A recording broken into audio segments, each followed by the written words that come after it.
à travers les dimensions du temps et de l'espace, grâce à des technologies qui dépassent notre entendement. Nous observe-t-il? Tapis dans l'ombre? Sont-ils déjà là? C'est quoi ça? J'étais vraiment terrifiée.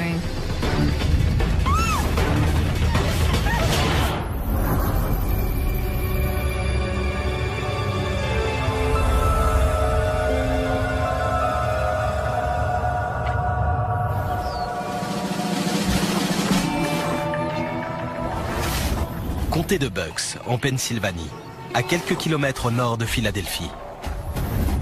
Je suis arrivée ici il y a 6 ans. J'ai 52 ans, je suis mariée depuis 32 ans et j'ai 2 enfants. Le comté de Bucks est très joli. Mais pour Denise Murter, l'endroit n'est pas que synonyme de paix et de tranquillité. C'était en avril 2008. C'est arrivé au milieu de la nuit, vers 1h du matin. Mon chien, Alex, un Yorkshire, dort dans le lit avec nous. Il s'est assis sur le lit et s'est mis à grogner. Il ne faisait pas ça d'habitude. Qu'est-ce qu'il y a, mon beau? Qu'est-ce que tu as? Il ne voulait pas se coucher ni s'arrêter. Il montrait même les dents. J'ai fini par comprendre que quelque chose n'allait pas. Je vais voir, d'accord? Reste ici.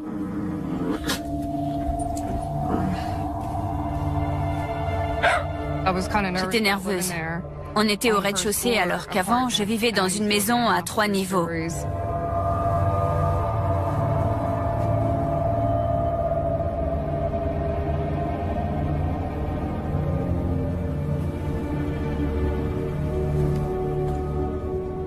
Je regardais partout pour essayer de trouver d'où ça venait, ce qui se passait. Je pensais qu'il y avait peut-être un intrus.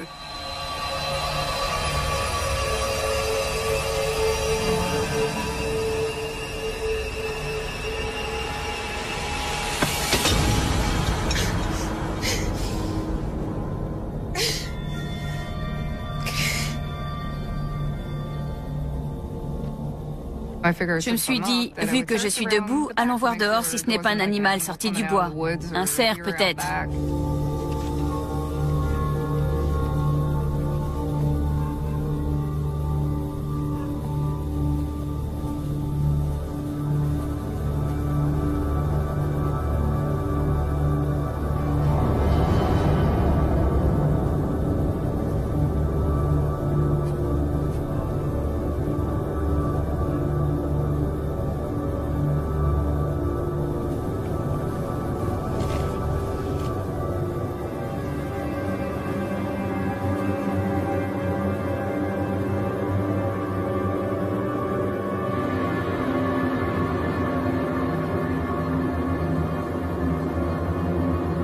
Une lueur brillante dans le ciel a attiré mon regard.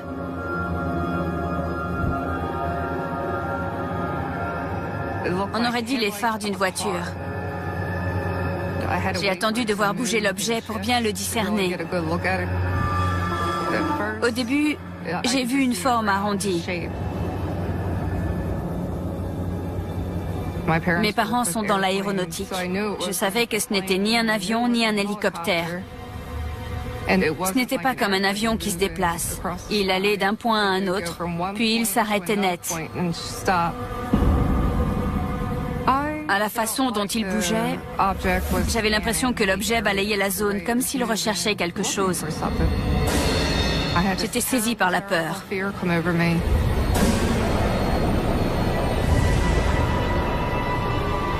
Je ne savais pas ce qui allait arriver. J'étais inquiète. Viens voir, vite! Pourquoi?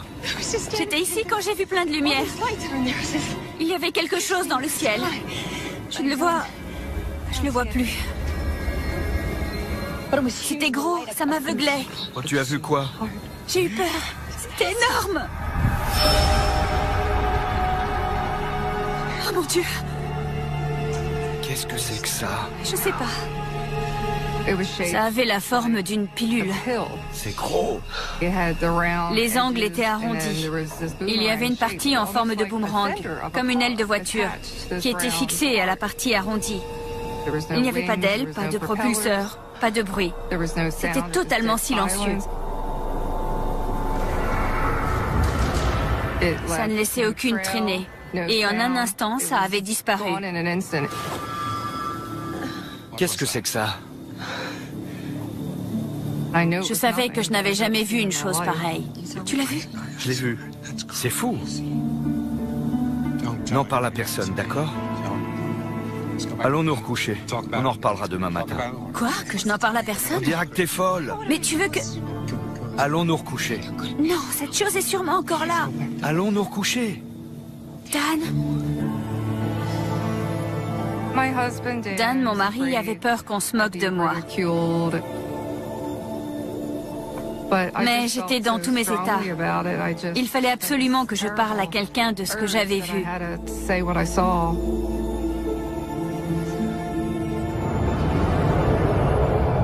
Le lendemain matin, Denise contacte la rédaction du journal local. Je ne sais pas ce qui m'a pris, parce que normalement, je ne fais pas ce genre de choses. J'ai raconté au journaliste ce que j'avais vu. Il m'a dit de contacter le MUFON. Le Mutual UFO Network, ou MUFON, est une organisation qui enquête sur les signalements d'OVNI dans le monde entier. On a un cas par jour qui nous est soumis en Pennsylvanie. Sur l'ensemble de ces cas, on en élimine environ 80%, car il s'agit d'objets identifiés. Je suis toujours sceptique parce que plein de gens veulent y croire, et il y a une différence entre présenter un cas avec des preuves et vouloir qu'un cas soit vrai. J'ai étudié ce signalement avec Bob Gardner, le responsable des investigations en Pennsylvanie. Ce qui m'a impressionné avec Denise Murter, c'est qu'elle était prête à tout raconter. Je pensais qu'il y avait quelqu'un, alors je suis sortie. Bob Gardner est venu me voir le lendemain. C'était là. C'était énorme. Ça planait au-dessus de nos têtes. C'était une femme active. Elle avait la quarantaine. Elle parlait de manière très naturelle. Elle rapportait les faits avec précision. Une forme lumineuse, fascinante. Il avait l'air de croire en ma bonne foi. On aurait dit qu'elle dansait. J'avais peur. Elle balayait le jardin? Oui. La première chose que l'on fait, c'est qu'on écarte tout ce qui pourrait être de conception humaine ou un phénomène naturel. Il y avait plein de lumière. Je ne voyais aucune source de lumière qui pouvait expliquer ça. Je savais dans quelle phase était la Lune à ce moment-là. Donc je savais que ce n'était pas la Lune. Donnez-moi des précisions sur ces lumières. Elles éclairaient toute la zone ou c'était des faisceaux lumineux? Sur toute la pelouse. Il y en avait plein. Quel objet Denise a-t-elle pu voir? L'une des hypothèses qu'on devait examiner était de savoir s'il s'agissait d'un appareil militaire. J'ai repensé aux avions que j'avais connus quand j'étais jeune. J'étais tout le temps à l'aéroport avec mon père. La base aérienne de Walgrove est tout près. Je me suis demandé si ça pouvait être l'une de leurs opérations. Scott Miller suit l'évolution des technologies aéronautiques top secrets que l'on appelle les projets noirs. Il y a eu d'incroyables avancées technologiques dans le domaine des projets noirs. Le budget annuel de l'armée de l'air pour les appareils secrets défense est estimé à plus de 10 milliards de dollars. Le ministère de la Défense et différentes agences ne font pas mystère de leur volonté d'aller plus loin en matière de furtivité. Ils veulent progresser dans le domaine de l'indétectabilité acoustique et électromagnétique. Le but ultime étant, si possible, d'arriver à produire un appareil qui serait invisible. Ça donnerait un avion ayant une forme non conventionnelle et qui pourrait facilement déconcerter toute personne venant à l'observer. Mais l'objet vu par Denise était totalement silencieux. Aucun appareil ne peut se déplacer comme ça sans aucun bruit. On n'est pas capable de créer un engin totalement silencieux. Il faudrait qu'il soit efficace à 100% pour ne produire aucune émission sonore.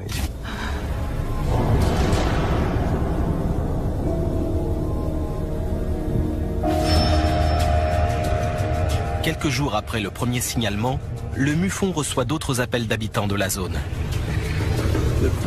On était contacté par des gens qui avaient vu des choses dans le ciel. D'un coup, on a eu 15 signalements par jour.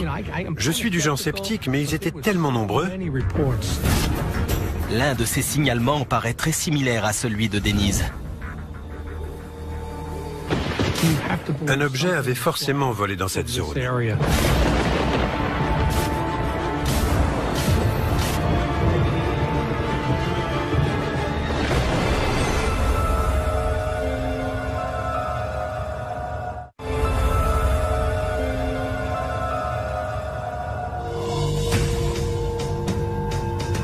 Dans le comté de Bucks, en Pennsylvanie, Denise Murter est convaincue qu'elle a vu un engin planer au-dessus de son jardin. N'en parle à personne. On en reparlera demain matin. Contre l'avis de son mari, elle a contacté le MUFON, qui n'a pu lui fournir aucune piste d'explication sur ce qu'elle a observé. C'était là, c'était énorme. Ça planait au-dessus de nos têtes. L'espace d'une seconde, je me suis demandé si j'avais rêvé. Je me suis dit, on va me prendre pour une folle. Quelques jours après le signalement de Denise Murter, le MUFON reçoit un appel d'un autre habitant du comté de Bucks.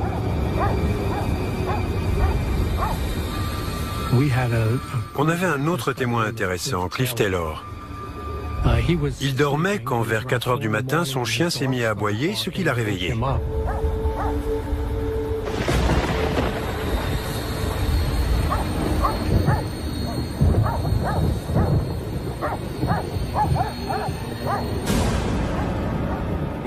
Il a vu un gros objet se rapprocher de sa maison. Ça ne pouvait pas être un avion. Il se déplaçait trop lentement. Quand les éclairs ont illuminé l'objet, il a pu voir des détails. Il y avait différentes formes au sommet et des hublots sur les côtés.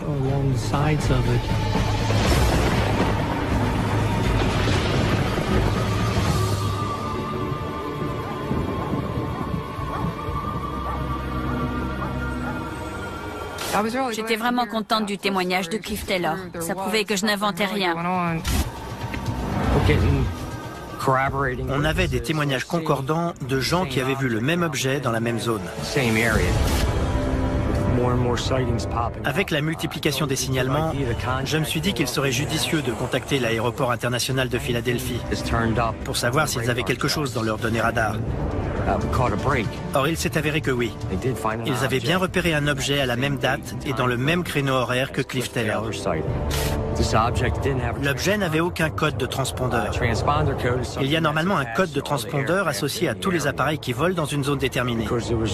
Comme cet objet n'en avait pas, on ne pouvait pas le déterminer comme autre chose qu'un objet volant non identifié.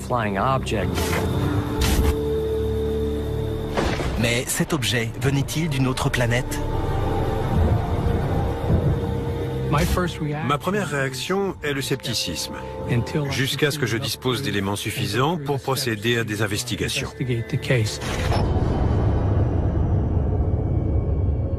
2 semaines plus tard, le principal témoignage va s'étoffer un peu plus. Alex a grondé au milieu de la nuit. Il montrait les dents. Je me suis dit, oh non, c'est pas possible encore.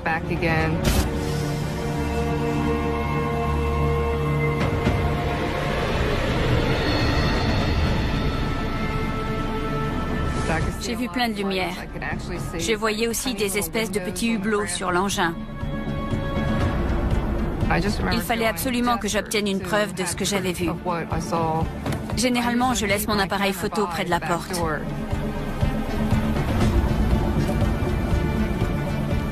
J'essayais de le photographier du mieux que je pouvais. Je cadrais et je prenais des photos en espérant avoir quelque chose. Mais l'appareil faisait n'importe quoi.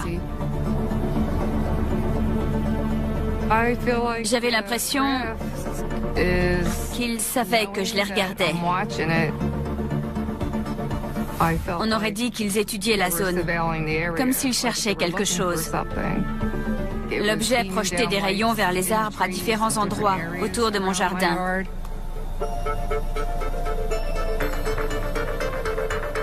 Je commençais à m'inquiéter pour ma sécurité. Je me demandais s'il voulait m'enlever.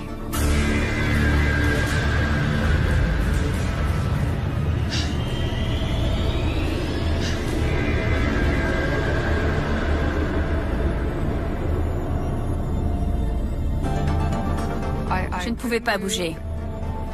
J'étais comme tétanisée.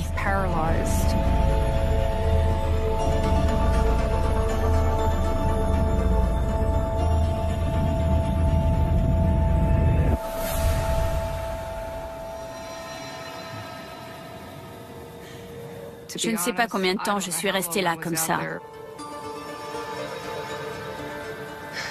J'ai prié pour que ce soit la dernière apparition. Je n'aurais pas tenu le choc une nouvelle fois.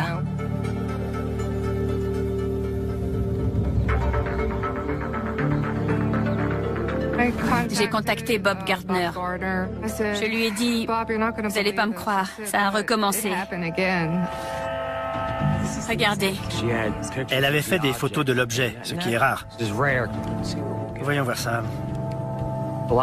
Souvent, les gens ne pensent pas à faire des photos. Ils sont surexcités et ne veulent rien perdre de vue. Je n'ai rien pris d'extraordinaire. Certaines montraient juste des lignes colorées. Mais l'une des images contient autre chose. Là, regardez. J'ai été stupéfait par ce que j'ai vu. Un alignement de lumière en forme de boomerang. On voyait que c'était le contour d'un objet physique. Ça ne pouvait pas être un groupe d'étoiles, ou la Lune, ou un autre alignement. Ça donnait plus de poids à nos investigations, à l'idée qu'on pouvait effectivement être en présence d'un ovni.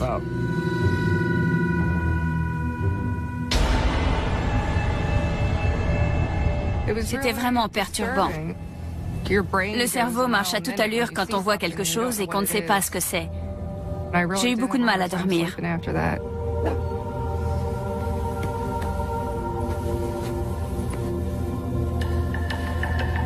On aurait dit qu'il recherchait quelque chose, mais je ne savais pas quoi.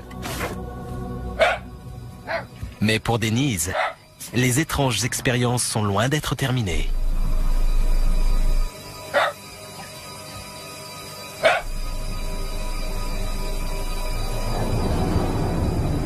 Cette fois, c'était encore plus près de la maison.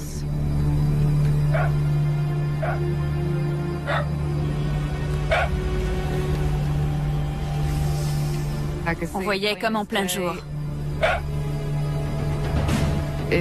Ça planait au-dessus d'un arbre, pas loin de la fenêtre de ma chambre. Ça ne pouvait pas être plus près. Ou alors, ça aurait été sur le toit du bâtiment. Je ne pouvais pas en détacher mes yeux. J'étais vraiment terrifiée.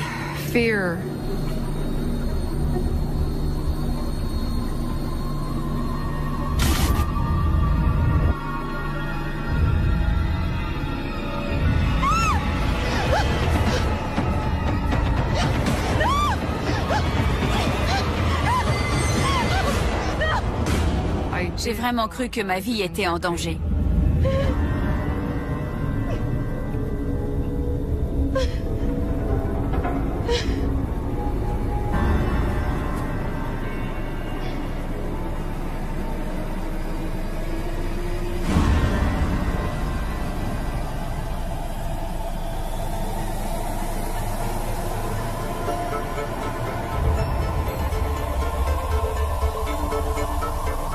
Puis il y a eu plein de scintillements qui sortaient de l'engin et qui descendaient sur 2 arbres différents. On aurait dit des illuminations de Noël. J'ai fermé les yeux et je les ai rouverts. Je me suis demandé si je rêvais.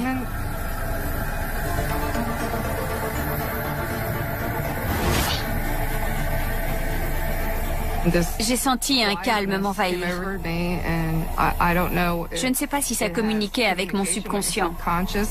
Je me souviens juste des mots comme si c'était hier. Ça disait « Ne vous inquiétez pas, je ne vous veux aucun mal ».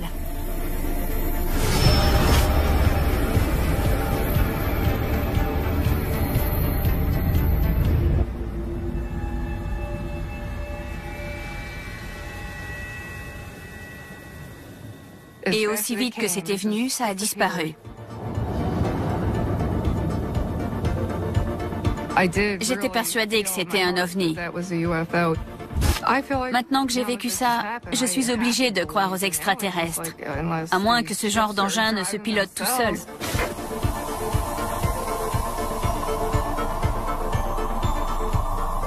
Si ce que Denise a vu est un vaisseau extraterrestre, d'où vient-il? La vie est-elle possible en dehors de la Terre? Daniel Batchelder recherche des planètes susceptibles d'abriter des formes de vie au-delà du système solaire. Pour le moment, le seul endroit où l'on a trouvé de la vie dans l'univers, c'est évidemment la Terre, qui est une planète. Si l'on doit trouver des traces de vie ailleurs, ce sera donc nécessairement sur une planète. Le nombre de planètes qu'on découvre en dehors du système solaire s'accroît tous les jours.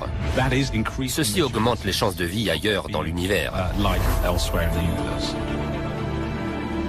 Mais un vaisseau spatial extraterrestre pourrait-il parcourir la distance séparant une planète lointaine de notre Terre? Pour envoyer un objet d'aussi loin, le facteur essentiel est la propulsion. On sait que pour les voyages interstellaires, nos technologies actuelles doivent un peu évoluer. Mais l'homme pourrait être en mesure de visiter d'autres planètes d'ici une centaine d'années environ. Donc, l'idée qu'il existerait d'autres êtres dans l'univers peut-être plus évolués que nous, disposant de technologies plus avancées et qui visiteraient la Terre, ne peut être écartée immédiatement.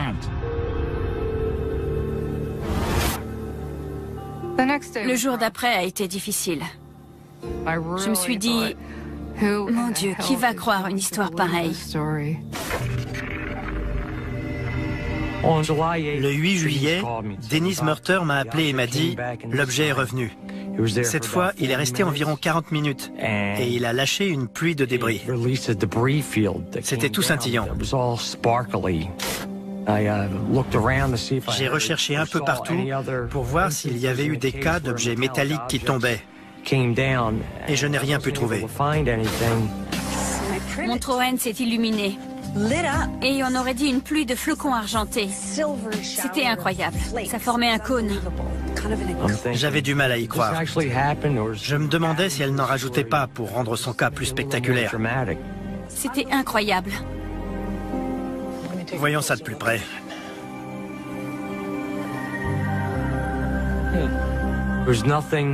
Il n'y avait rien de visible physiquement sur l'arbre. En le regardant, on ne pouvait pas dire qu'il avait été touché.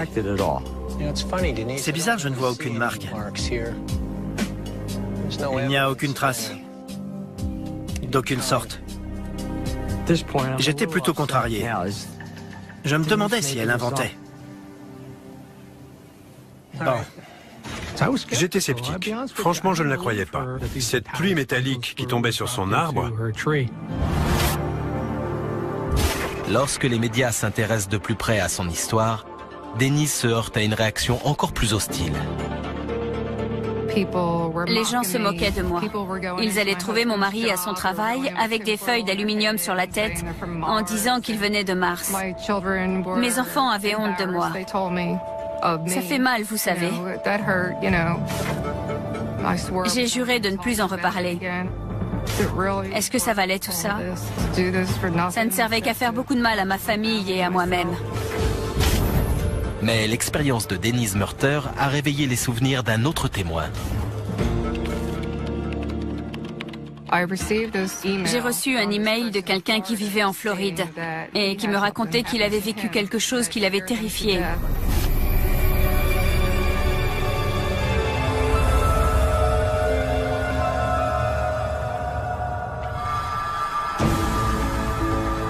Ayant vu un étrange engin planer au-dessus de son jardin pour la 3e fois, Denise Murter est maintenant bouleversée par ces expériences troublantes. Le retentissement médiatique de ces signalements lui attire les moqueries de la population locale. Elle décide alors de ne plus en parler, jusqu'au jour où elle reçoit un email décrivant un événement inexpliqué survenu 17 ans plus tôt.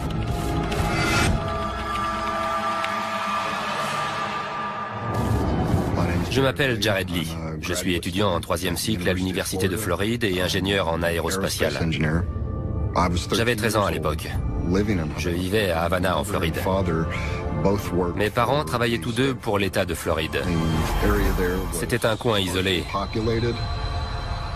On était allés en ville à Tallahassee pour prendre une pizza. On est rentré vers 22 heures.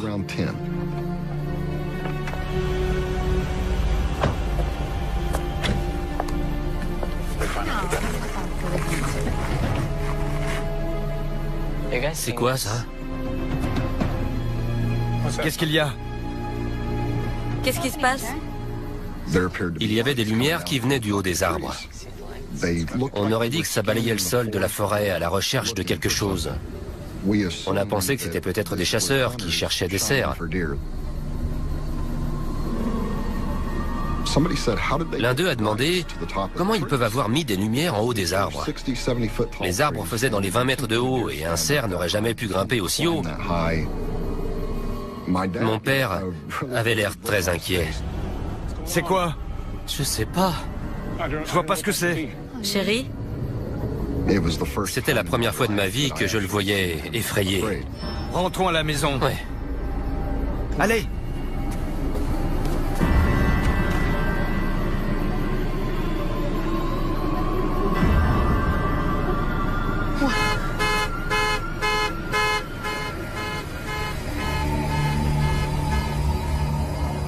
Tout à coup, à gauche, j'ai vu une grande boule de lumière rouge, d'au moins 1,50 m de diamètre.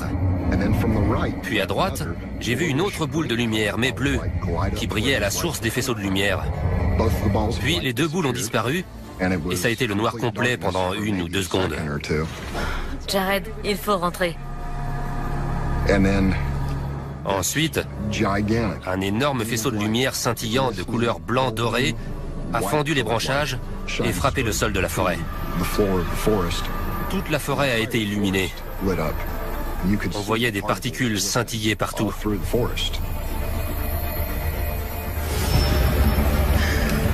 Je ne sais pas ce qui se passe. Tout en haut des lumières, on distinguait l'engin en entier. La taille de l'objet était incroyable. C'est quoi? Je dirais que le phénomène a duré 10 à 15 minutes en tout. Mon Dieu! Ça ne faisait aucun bruit. Ça ne bougeait pas. Et puis tout s'est éteint. C'était parti.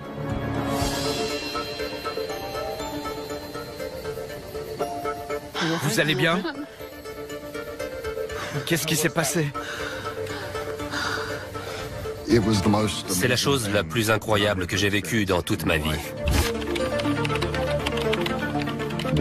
Ce qui m'a poussé à contacter Denise Murter, c'est la manière dont elle avait décrit les lumières. Je n'ai jamais entendu personne d'autre raconter les choses avec un tel degré de détail et mentionner un phénomène de scintillement.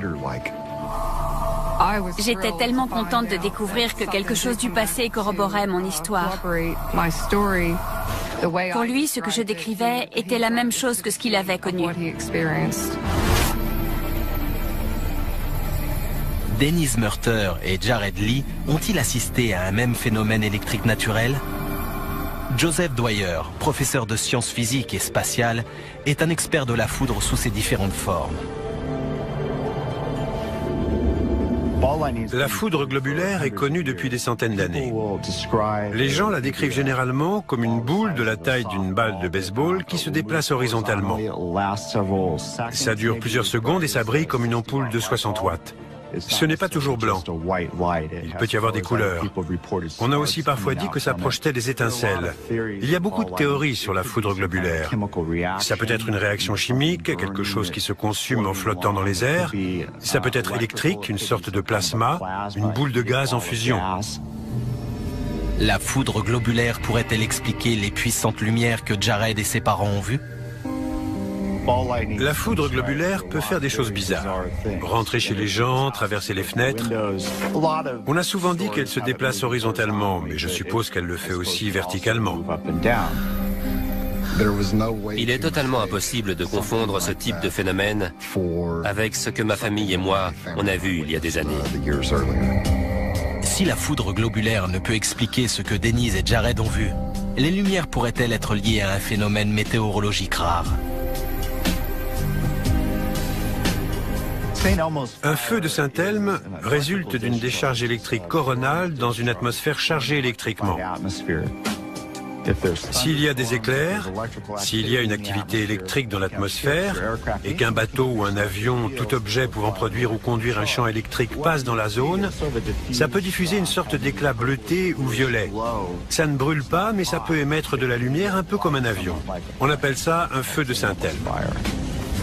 Jared Lee a-t-il vu les effets d'un feu de Saint-Elme sur un avion passant à travers un orage?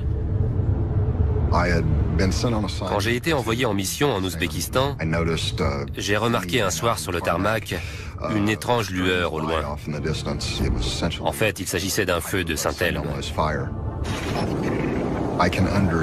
Je comprends que quelqu'un qui n'a jamais vu ce que j'ai vu puisse prendre un feu de Saint-Elme pour quelque chose qui n'est pas de ce monde.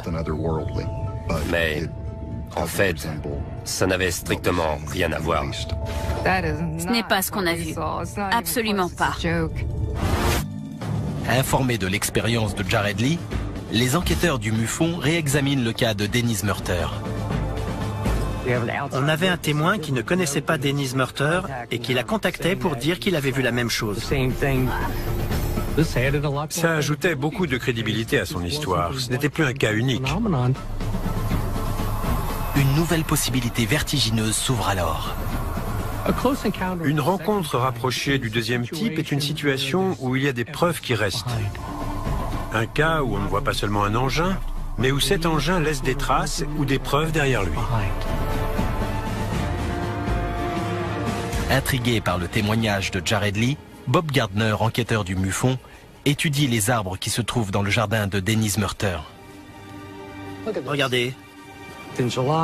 On était en juillet et les feuilles montraient des signes de vieillissement avancé, des signes qu'elles auraient dû avoir en octobre.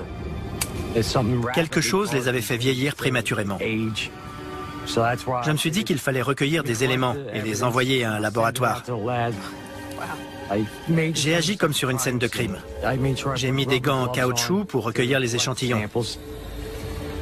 J'ai pris des échantillons du troène affecté et du sol au-dessous, mais aussi de l'érable et du sol au-dessous. Il a ensuite descendu la rue et il a trouvé le même arbre que celui qui était dans mon jardin. Et il en a prélevé un échantillon. J'ai pris un échantillon témoin pour que le laboratoire puisse avoir un spécimen de référence pour la zone. J'ai aussitôt bien fermé les sachets pour éviter toute contamination.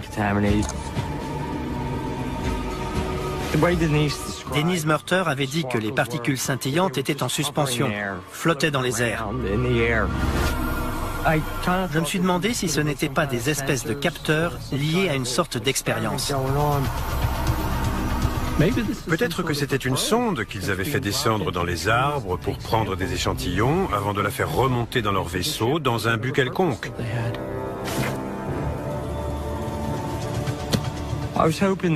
J'espérais qu'en envoyant les échantillons au labo, on aurait des réponses.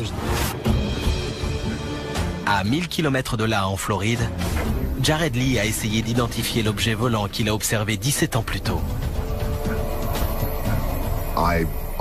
Pour être honnête, au début, j'ai pensé que c'était un appareil militaire qui avait peut-être dévié de sa trajectoire. Havana est située au nord-ouest de la Floride, où l'on trouve beaucoup de bases militaires, notamment des bases aériennes. Il n'était donc pas rare de voir des avions militaires dans cette zone. J'ai passé beaucoup de temps à la bibliothèque pour lire tous les livres que je trouvais sur les aéronefs, les véhicules spatiaux, les fusées, les appareils expérimentaux. Aujourd'hui, je ne connais aucune technologie qui permettrait à un objet solide de cette taille de se maintenir en suspension. Il y a une base de dirigeables à Pompano Beach, en Floride. Est-ce que ça aurait pu être un dirigeable ? Le type d'aéronef qui a pu être vu et classé comme un objet volant non identifié correspond probablement à un véhicule hybride entre un avion et un dirigeable tel que nous les connaissons. Il pourrait avoir une structure portante de forme deltoïde ou bien une forme générale d'aile. Un aéronef de ce type pourrait facilement être perçu comme immobile ou se déplaçant à très faible vitesse. Vu le système de propulsion nécessaire, il pourrait aussi avoir une grande capacité d'accélération. Mais cette technologie aéronautique avancée n'existe qu'à l'état d'avant-projet. J'ai compris que ce qu'on avait vu ne pouvait pas être un dirigeable militaire.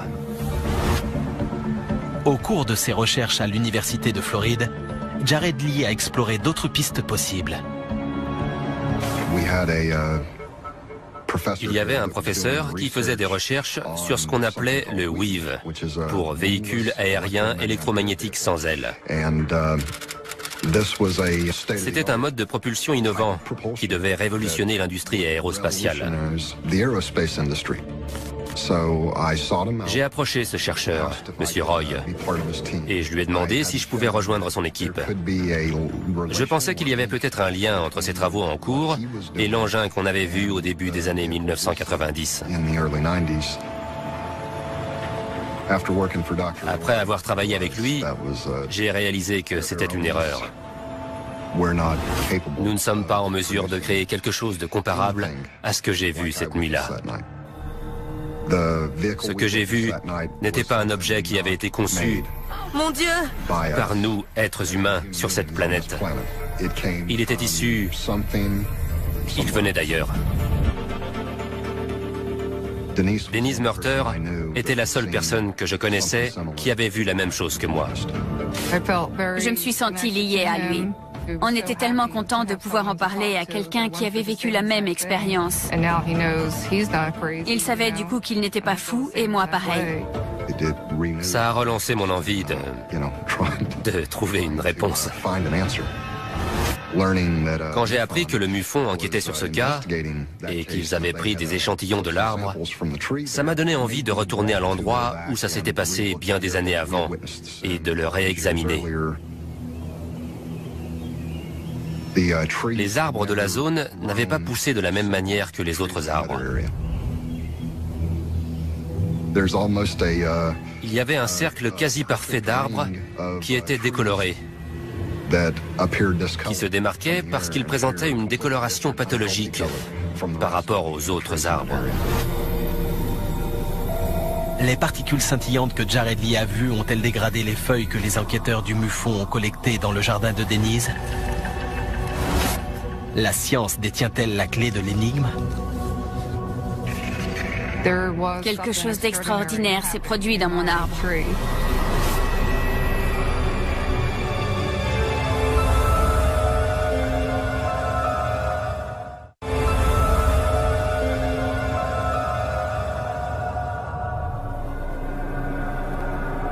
Dans le comté de Bucks, en Pennsylvanie, durant l'été 2008, Denise Murter a vu un engin mystérieux émettre une pluie de particules scintillantes sur son jardin.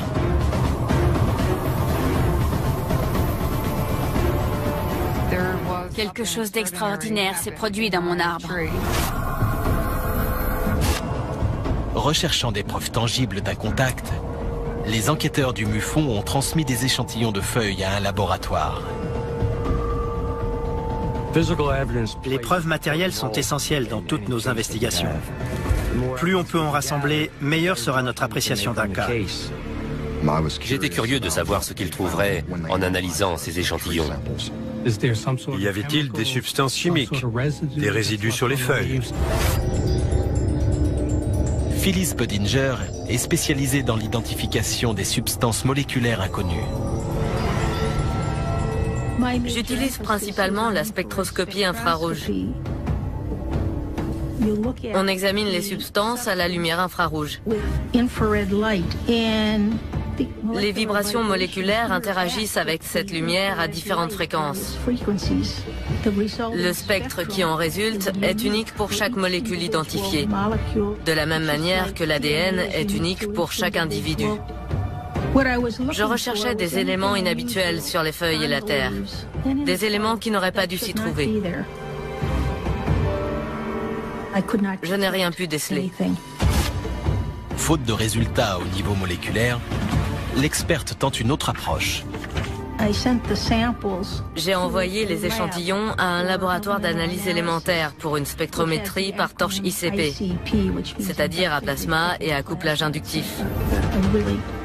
C'est une bonne technique d'identification des éléments. Il y avait une forte présence de bore sur les feuilles de Troène, mais pas sur les feuilles témoins. Le bore est le 5e élément dans le tableau périodique des éléments. On n'a relevé aucun niveau élevé de bore dans la Terre. On n'avait donc aucune explication sur l'origine de sa présence. L'arbre qui n'avait pas été touché ne contenait pas ça sur ses feuilles.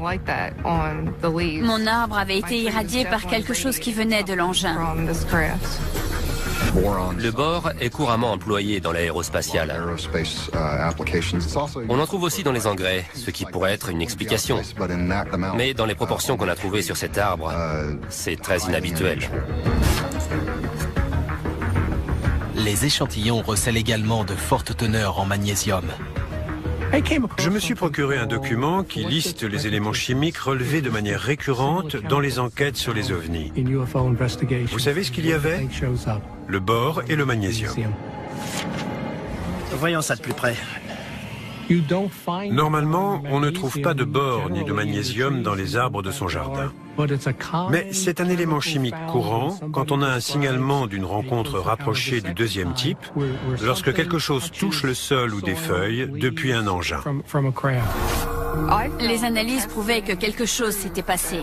Il y avait bien du bore et du magnésium dans mon arbre. Ils ne sont pas arrivés là tout seuls. L'examen en laboratoire a renforcé la crédibilité de ce cas, en montrant qu'il y avait eu contact avec un objet extraterrestre et que Denise Murter avait bien vu un engin venu d'ailleurs. Nos connaissances scientifiques ne sont valables que jusqu'à la prochaine découverte.